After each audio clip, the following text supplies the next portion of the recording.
কর্মসংস্থানের কোনো ব্যবস্থা নাই, অথচ আমাদের দেশের লাখ লাখ কোটি টাকা, হাজার হাজার লক্ষ কোটি ডলার বিদেশে পাচার হয়ে যায়, অথচ দেশের মানুষ অনেকেই আজ নিরন্ন, সঠিকভাবে খাওয়া দাওয়া করতে পারে ভাবে জন্ম হয়েছে যে শ্রেণীটা, তার নাম হল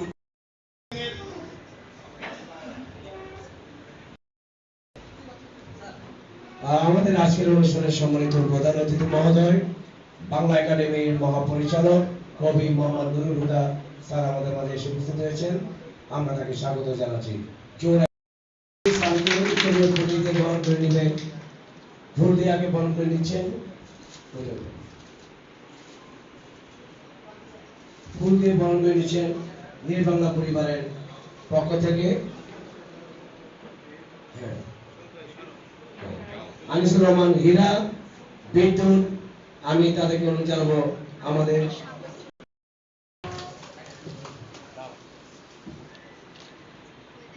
এবং পাশাপাশি ফুল দিয়ে বরণ করে নেওয়ার সাথে সাথেই উত্তরে পরে বরণ করে নেবেন মঞ্জুরুল কবির স্যারকে আমি আসন গ্রহণ করে যেমন জানাচ্ছি। অতিথির সারিতে বসার জন্য মজিবুল হক কবি তাকে উত্তরে পরে দিয়ে বরণ করে নেওয়ার জন্য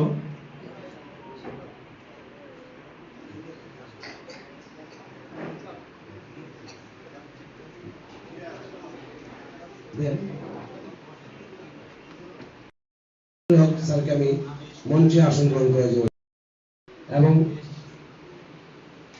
এবং উত্তীর্ণ করিয়ে দ্রুত বরণ করে নেওয়ার জন্য আমি নির্বাংলা পরিবারের নির্বাহী সদস্য এবং সিনিয়র সহকারী সম্পাদক অনুরোধ জানাচ্ছি।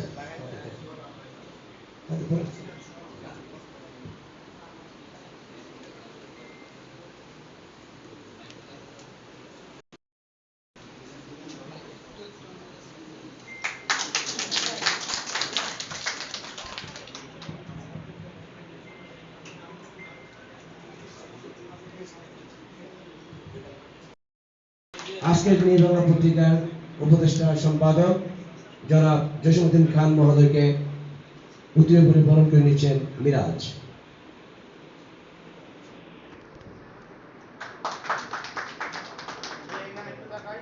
আমরা আলোচনা পর্বে ছিলাম।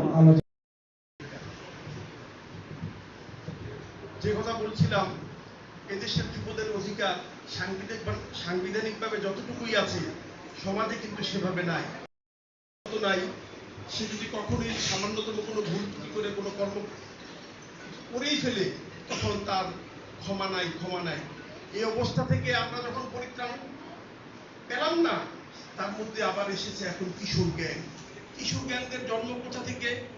তাদের পরিবার থেকে। তাদের পরিবার তাদেরকে ঠিকমতো নার্সিং করতে পারে না, তাদের পরিবার তাদেরকে সঠিকভাবে মানুষের অর্থনৈতিক অবস্থা যতই বলা হোক, কিন্তু তারপরেও যে কথা হলো, দরিদ্র শ্রেণীর সাধারণ মানুষের অর্থনৈতিক অবস্থা মোটেই ভালো না। এখানে দুইজন সাবেক এমপি আছেন, তারা একসময় পার্লামেন্টে ছিলেন। এদেশের মানুষরা যখন নিরন্ন থাকে, তখন তাদের বাধ্যবাধকতা নাই। পৃথিবীর বিভিন্ন দেশে, গণতান্ত্রিক দেশগুলোতে অনেক স্পেস আছে, যে স্পেসে ক্ষুধার্ত মানুষরা গেলে সেখানে খাবার পায়, কিন্তু আমাদের দেশে সেই অবস্থাটা নাই। 1974 সনে একবার লঙ্গরখানা খোলা হয়েছিল, তখন সেই অবস্থাটা মানুষ দেখতে পেয়েছিল। কিন্তু বর্তমানে রকম পুরো পিছনের দিকে যেতে চায় না, শুধু বলা হয় আমরা উন্নয়ন করছি, আমাদের উন্নতি হচ্ছে, কিন্তু পাশাপাশি এই অবস্থাটাও ঠিক। একসময় যখন আমি ঢাকা বিশ্ববিদ্যালয়ে পড়াশোনা করেছি, তখন আমি শুনেছি আমাদের টাকা 1983-84 সনের কথা বলছি, আর এখন মাথা পিছু আয় আমাদের লক্ষাধিক টাকা। তাহলে মাথা পিছু ঋণ আমাদের লক্ষাধিক টাকা। এই মাথা পিছু ঋণ লক্ষাধিক টাকা নিয়ে আমরা শুধু ঋণের উন্নয়নের দিকে যাচ্ছি। এদেশের বিভিন্ন আদালতগুলোতে গেলে দেখা যায় কি পরিমাণ অনাচার অবিচার চলছে। পৃথিবীর যত দেশ, যে সকল দেশ যত বেশি না, যত ভালো দেশ, যত উন্নয়নকামী দেশ, যত সুখী দেশ, সেই দেশের জেলখানায় আমাদের কয়েদিদের পরিমাণ থাকে না। অনেক জায়গায় জেলখানা বন্ধ করে দেওয়া হয়। আমাদের দেশে সেই রকম আইন প্রতিষ্ঠা করতে হবে।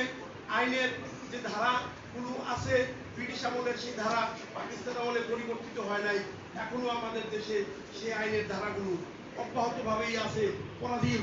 অর্থাৎ ব্রিটিশরা যে আইন দিয়ে আমাদেরকে শোষণ করেছে, পাকিস্তানিরা যে আইন দিয়ে আমাদের একটা অপরাধ ঘটে যায়, তখন যারা অপরাধের শিকার তারা কান্নাকাটি করে, আর যারা অপরাধ ঘটে চলে যায় তারা শুধু খুঁজে উপরের দিকে কি আছে লবিং করে তারা তাদের অপরাধের শাস্তি থেকে রেহাই পায়।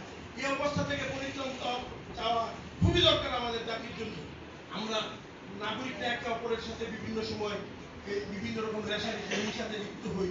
এই অবস্থা থেকে পরিত্রাণের জন্য অবশ্যই পার্লামেন্টে যারা এমপি হিসাবে কার্য পরিচালনা করতেছে তাদের দায়িত্ব, 1 নম্বর দায়িত্বটা হওয়া উচিত দেশের জনগণের পক্ষে আইন তৈরি করা, নতুন আইন তৈরি করা, যে আইনের ফলে নাগরিকদের মধ্যে পারস্পরিক একটা ভালো সুসম্পর্ক সৃষ্টি হবে, রেশারেশি হবে না। যে আইনের মাধ্যমে আমাদের দেশে যখনই কোনো একটা দুর্ঘটনা ঘটে পুলিশ আসে, আশা করে তারপরে তারা তদন্ত করে, তাদের মধ্যে কোনো উৎকণ্ঠা নাই কেন এই ঘটনা ঘটলো। আমাদের সংবিধানে এগুলো হওয়া দরকার যে যে কোনো স্থানে কখনো যদি কোনো দুর্ঘটনা ঘটে, কোনো অপরাধ ঘটে, কেন সেই ঘটনাটা ঘটলো, এই জন্য আইন প্রয়োগকারী সংস্থা বা পুলিশ অথবা অন্য কোনো সংস্থাকে তার দায় জবাবদিহি করতে হবে যে তোমার এলাকায় তুমি থাকতে, তুমি দায়িত্বমুক্ত থাকতে, তুমি প্রতি মাসে বেতন নাও, অথচ তোমার এলাকায় কেন এই অপরাধ ঘটলো।